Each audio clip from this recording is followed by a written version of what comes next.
Hi, everyone. Welcome back to this week's episode of the Guided Podcast. Catherine Ann, our resident intuitive astrologer, is here this week to discuss the upcoming new moon in Pisces that is going to be occurring on February 27th. So, Catherine, jump right in here and tell us all about what we have in store for us with this new moon. Okay, the new moon in Pisces, February 27th. And if you're Pacific time, it's at 4:44 p.m. So that's kind of a fun magical number that is completely in line with everything we're going to talk about. And one of the things about this new moon in Pisces is it is out there. There is so much Pisces energy. And to be honest, I am feeling like I'm floating just kind of out into space right now because I'm very much in this new moon in Pisces energy as I was looking at it and feeling into it to talk about it. And if nothing else, I feel like there's two things to know in this energy. One, it's okay to be a little floaty. And two, Scott, do not operate heavy machinery. That's the feeling I have right now is it is not a grounded energy at all. And yeah, I think we're all going to be a little floaty around this new moon in Pisces. The word that I keep hearing as you're talking through this is the word untethered. Like we're going to be feeling untethered.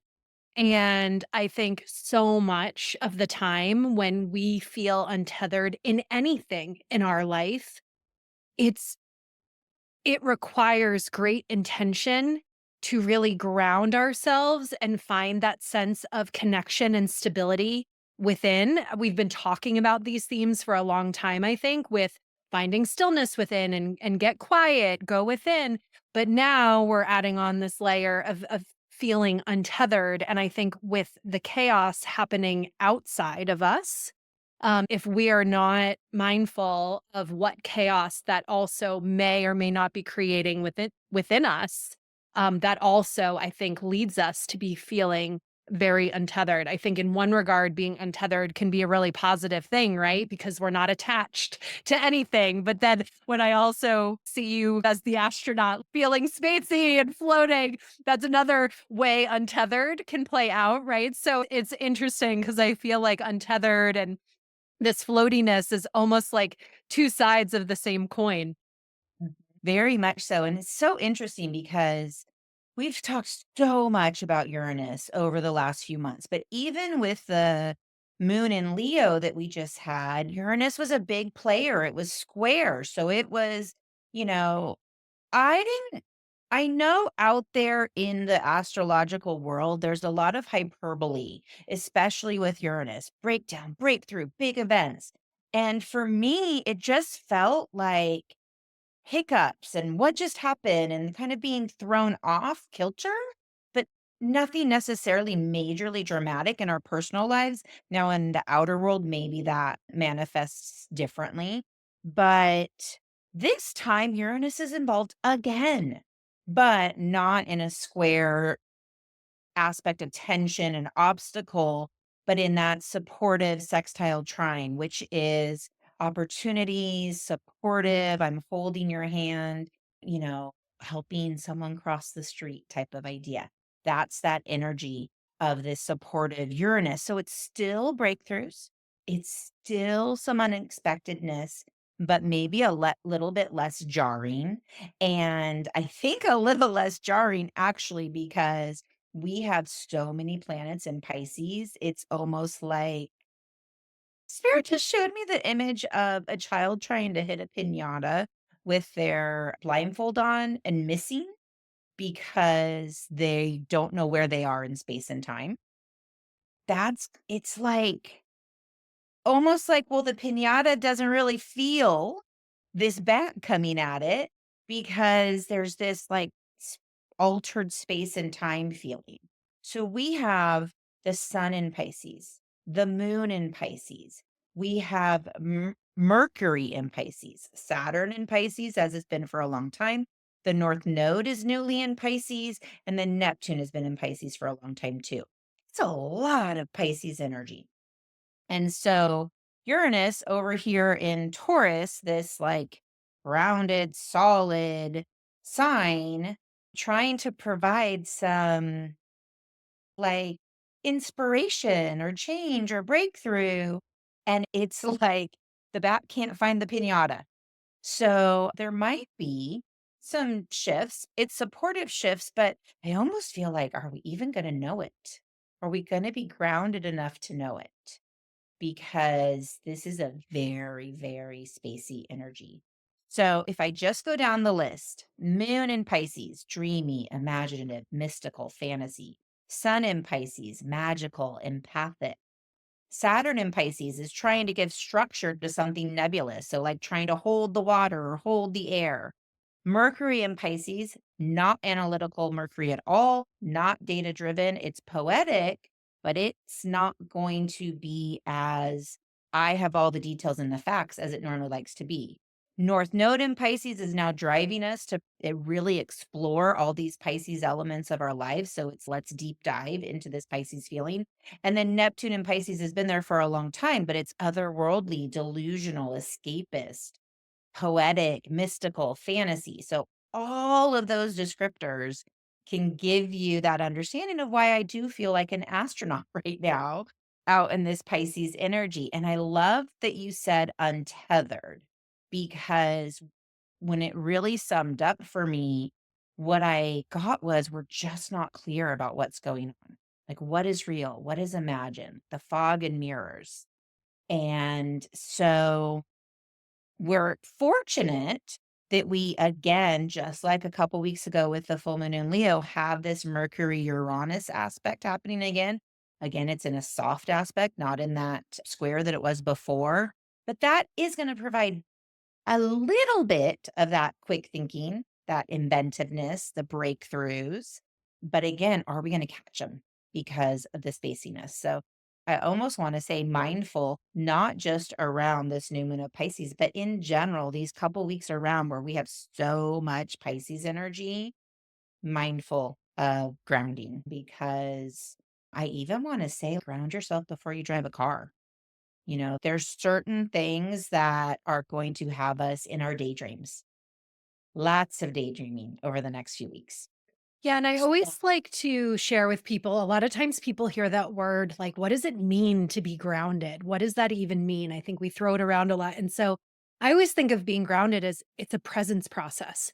What brings you back to the present moment? What brings you into your physical body and into the awareness of what is happening right here, right now? So, to your point, about, ground yourself before you drive a car, right? Be really present in the vehicle, right? When we're thinking all of these thoughts and we're listening to the radio, but not really paying attention, right? That's when we're like missing our turns and not going like, oh shoot, I meant to go there, but now I'm driving around the block because I wasn't present, right? So that's where the floatiness can take us. And so I think there's a lot of energetic grounding that we can do to tether ourselves energetically to the earth, but equally, it's a presence process. And so it's a constant act or practice of bringing ourselves back to the present moment for anybody who might need to understand a little bit more deeply what that's referring to. and I would say on top of that, be mindful during all this Pisces energy of the practices or the habits that you have for escaping. So that's going to be really highlighted right now. I often, as I've worked through, with different spiritual mentors, they're like, oh, wow, you like to stay up here as opposed to being in my body. And that's true. And so having those presence exercises is really helpful. But even simple things like pick what you want to listen to because you're going to be inspired by poetry and music. So get in the car, pick your music, leave it alone. It's going to distract you, right? You know, think about when you're going to have a conversation with somebody, are you there with them? Are you actually, having a conversation and staying present with them? Or are you out, thinking about a million different things, fantasizing, daydreaming? So, the other thing about this energy is I almost just want to say give yourself a break if you're struggling to dot the I's and cross the T's. It's really not a supportive energy for that. And so maybe rely on your really analytical friends. If you have some strong Virgo people, some strong Gemini that know how to do well with their Mercury, although their ruler is going to be in Pisces. So maybe not, the Geminis and Virgos are still going to feel a little, a little more floaty than usual, but maybe after we get all of this energy out of Pisces a few weeks later is when you're going to want to double check, edit, and revise again to make sure that you got all the details in the data, because that's not what this time is about at all. So, what the new moon in Pisces does is the new moon in Pisces says, I want to dream big. I'm going to live in my dream world and I want to plant seeds for my dreams to come true. And so one of the things that if you're watching the video of this on my screen, I have the 8 of Cups tarot because this is the tarot card that relates to this decan of Pisces. It's 8 of Cups. And the 8 of Cups is an image of 8 cups and a man walking away, going towards the moon, going towards the mountains, back to the cups. And so the cups are your emotions. And this is where, Pisces, the water sign, all about emotions. And what this card is asking us is to leave it all behind. It's saying the next card that comes is the 9 of cups, which is your dreams and wishes all coming true.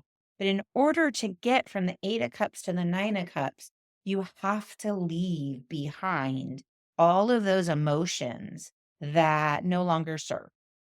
And so, in this dreamy, I want to plant seeds for my hopes and wishes, at the same time, we are going to be looking at a time of profound healing. We're going to be looking at a really beautiful opportunity to say, this is no longer mine. I'm not taking this with me because I'm moving forward into the new journey, the new me. And in this card of the 8 of Cups, you really can't see where you're going. The moon is also illusion and mystical, but you're trusting that if I let go of the baggage and trust my intuition, I'm going to go forward into what the universe is asking me to go towards. And so it's a journey into the unknown. It's a journey of trust. It's a journey following your intuition. And all of that can be done when you lay down the baggage. So, those are going to be some of the powerful energies that we're looking at, not only in the end of the month in February with the new moon in Pisces, but just in general, those couple weeks surrounding it, because we have so much going on in Pisces. The only other thing I want to touch on is that there is a square to Jupiter still with this moon. It's not super, super tight, but it's still there. And so Jupiter and Gemini now direct. That chatter is going on because all that mental energy from Gemini, it was on the back burner for a handful of months. Now it's going direct and it may have started up again. And step back from the over chatter and lean into that Pisces energy, because that over chatter, it's not really going to make sense, right? It's a lot of like monkey mind, but because it's ruled by Mercury that's in Pisces, that's in both its detriment and its fault, it's just like all over the place. And so it's going to be very difficult for you to feel like, oh, I can make forward movement on this project, because you won't know which way to go if you're just listening to the mental chatter. You have to go into the emotional place and, what needs to be let go? What can I move forward from? If I want to bring all these ideas into fruition, I need to follow my intuition, take that inspired action. You can't take that inspired action unless you've gone into that dream state, that silent, quiet, I'm going to connect with spirit space. So that's what this new moon is really asking of us, is to really connect in. And then one more thing that I touched on at the beginning, it with Pacific time being 4:44. That to me is my multidimensional angel number. For me, when I see 444, it's always a call to go sit with the records. That, there's galactic energy that wants to talk to me. I need to go dive into another realm to really talk. It's not just for me, it's not just a message of support. It's a directive of go sit, go meditate, go connect, bring in the downloads because there's information for you. And so for all of us, there's information for us. That Mercury sextile Uranus in a great supportive access or aspect. There's information for us if we're willing to go sit with spirit and bring it in. There's not necessarily energy of action with this.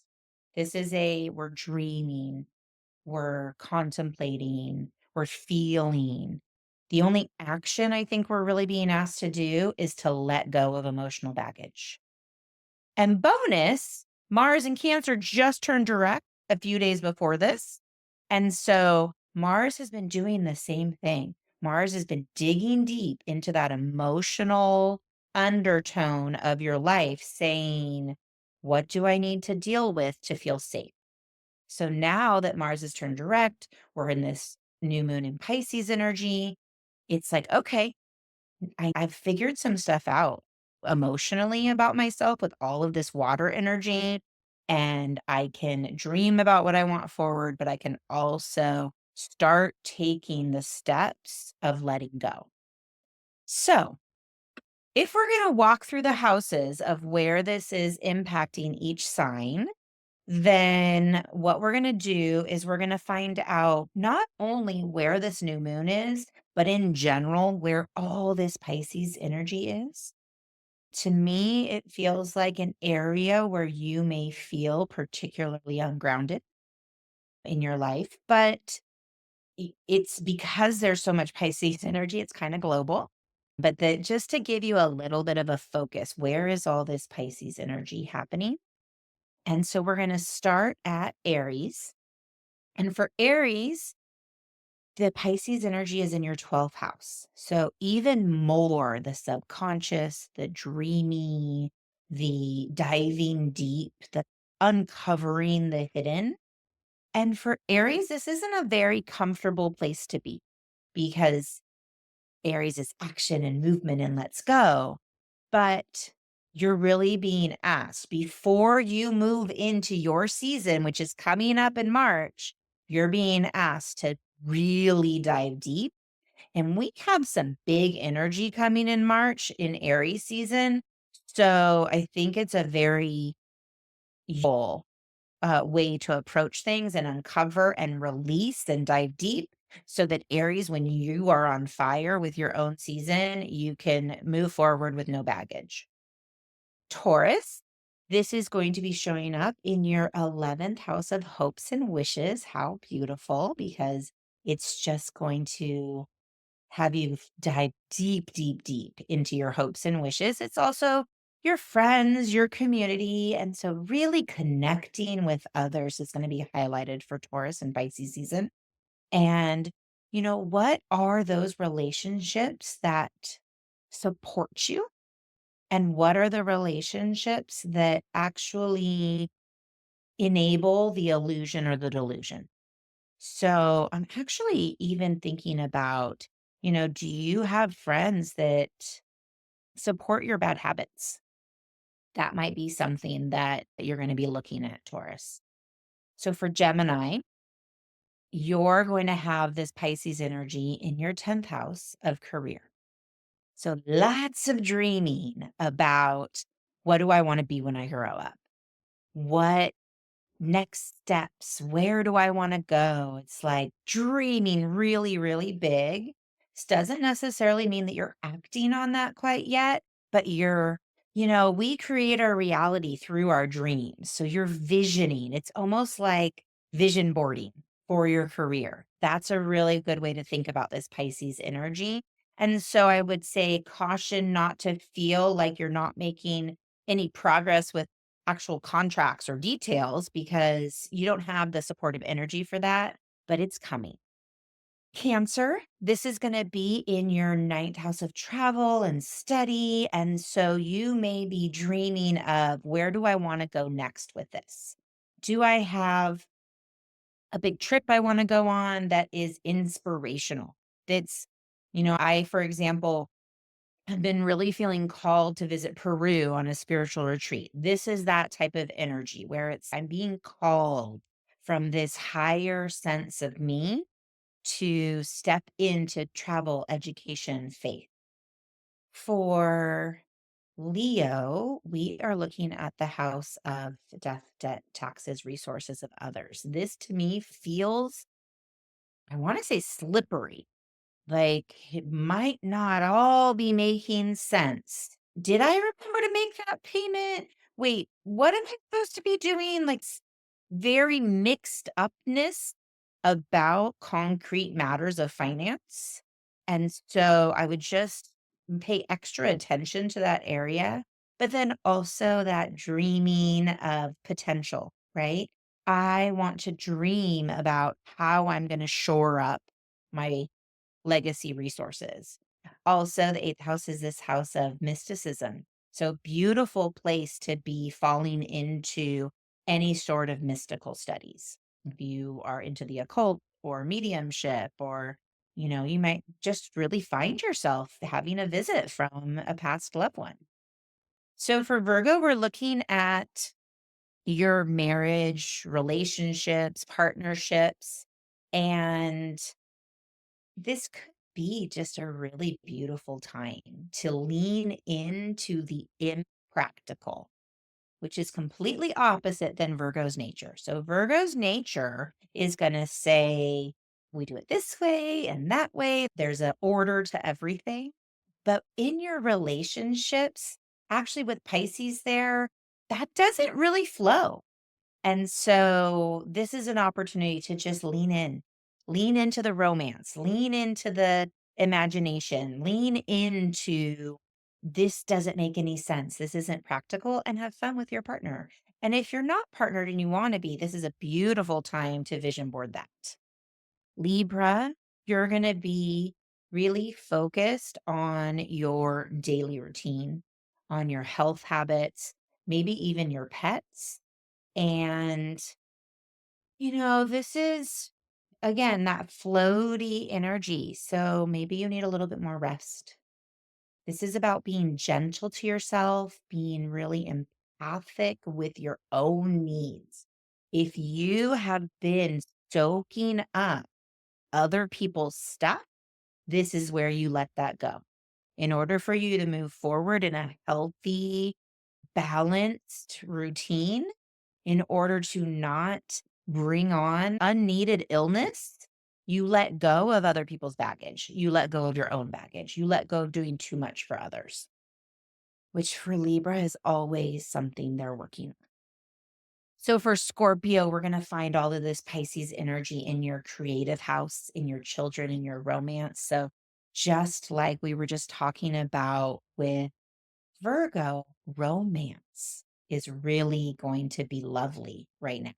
But also creativity. If you have something, a creative project that you've been wanting to fully lean into, this is the time for sure. Just go for it, dream big, channel your creative muses. And with your children, channel that creativity, draw, sing, dance, all of those Pisces things. For Sagittarius, this is going to be showing up in your home and family, your ancestral lineage. For those that have that, home foundation, that strong network of family, it's just going to feel very, I want to say, out of this world. Like this, the family connection is really open to you feeling that dreamy, soft, intuitive connection in your home life. And if literally just your home, you may feel really creative and, you know, all of a sudden we have a purple room. Also, because this is your ancestral lineage, you could dive deep into shamanic work, into ancestral healing. And if you're going to be kind of doing that otherworldly, out in another dimension stuff. It's going to be down into your roots as opposed to galactic. Okay, so after Sagittarius, we have Capricorn. So, Capricorn, this is in your third house of everything: communication, the neighborhood, siblings, short trips, the junk drawer, right? The big, my astrology teacher calls it the fishbowl that you live in. So, we are going to be looking at mystical communication for sure. If you are doing any sort of spiritual practices where you're trying to hone in on your channeling, your mediumship, you're working with tarot, all of these modalities, this is a great time to do that because the connection to the other side is very strong. And also, potentially, you could get a little lost in that. So, this is definitely that reminder. But I feel it's funny. I feel in particular for Capricorns, this is where all of those things we were talking about with the car, make sure you're present before you start driving because this short trips, local neighborhood, local environment is all just a little ungrounded right now. And so you want to make sure that you're being safe. For Aquarius, this is in the house of money, income, possessions, and like self esteem. And we're going to be looking at dreaming about what we want to bring in. This is bringing in income, bringing in cash flow, bringing in new assets. So, again, a beautiful time to vision board for what do you want to bring in materially and in the like self worth area.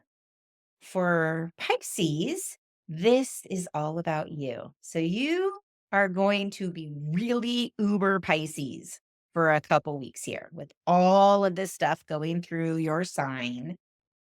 It's just really leaning into that soft, empathic, mystical, imaginative, dreamy self.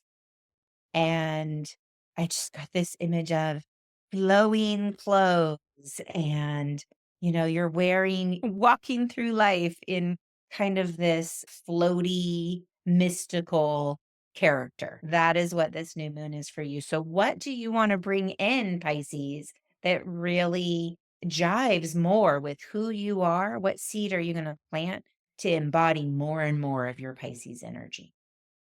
So, to sum it all up, I feel like what came over and over again was dream boarding, vision boarding. That's going to be, if there's an action to do, that's the action.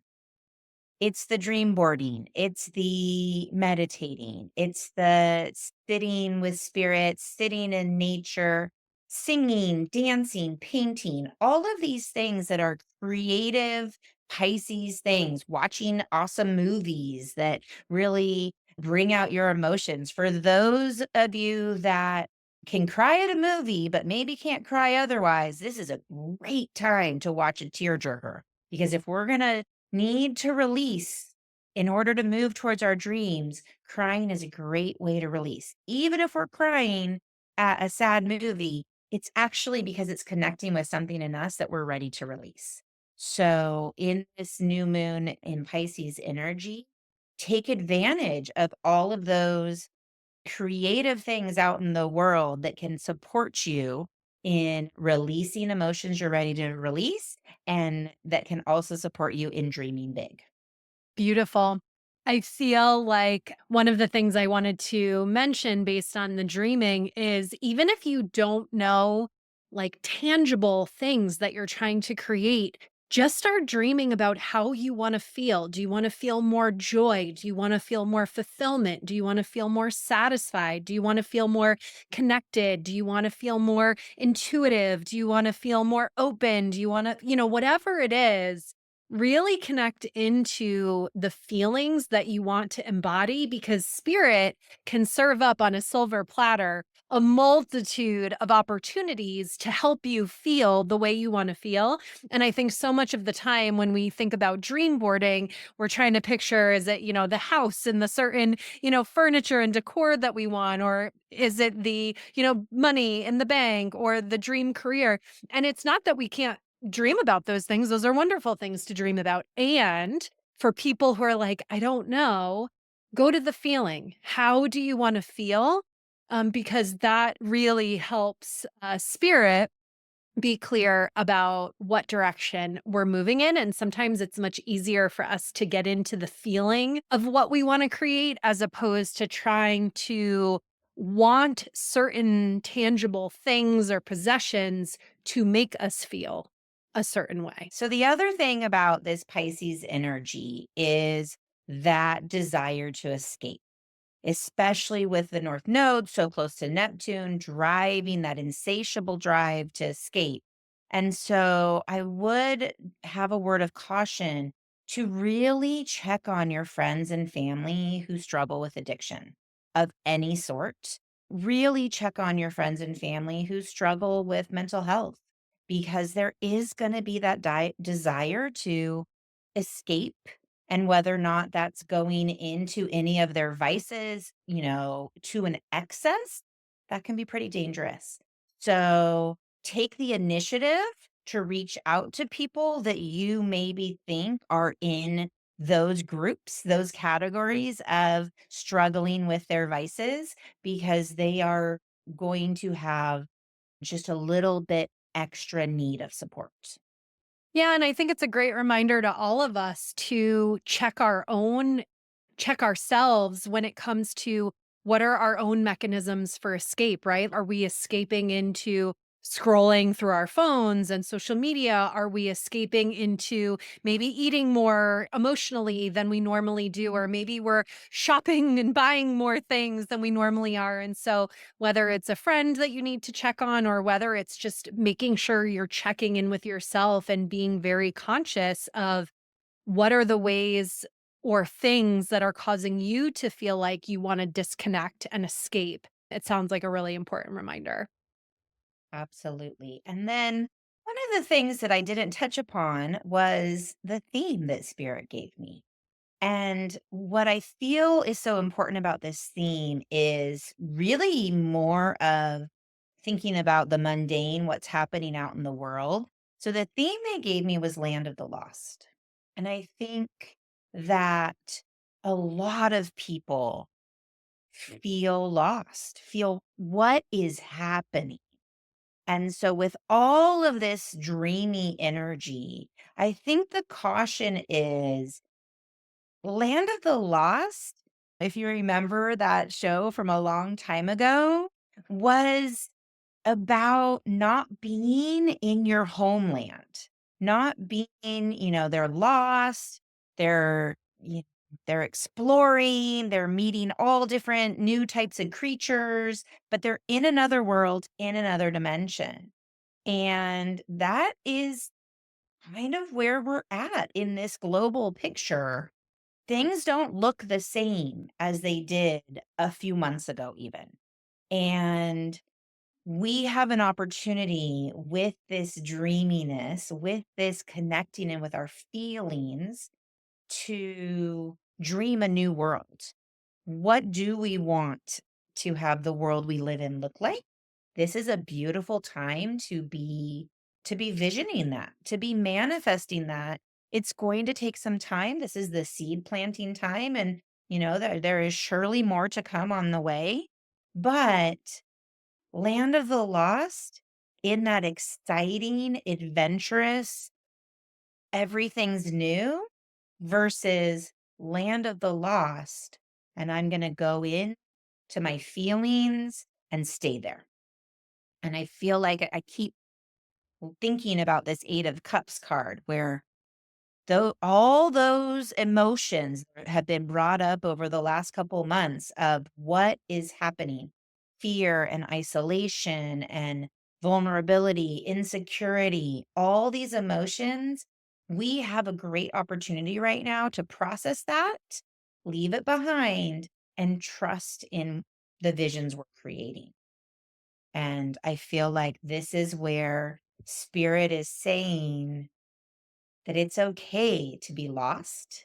It's okay to not know. It's okay to launch forward into the unknown, but let's do it from a place of positive visioning of what we want to bring into the world, as opposed to the fear and the chaos and the what is going on that we might see outside in the global picture. Well, and as you say that, if I can offer any of my lessons from traveling and spending the last 2 years not signing a lease and renting rooms from people or, renting a random casita here and there. Now I'm, staying with family temporarily. I have been completely untethered for the past 2 years. And some people from the outside in might look at me and be like, wow, she's lost. What is she doing?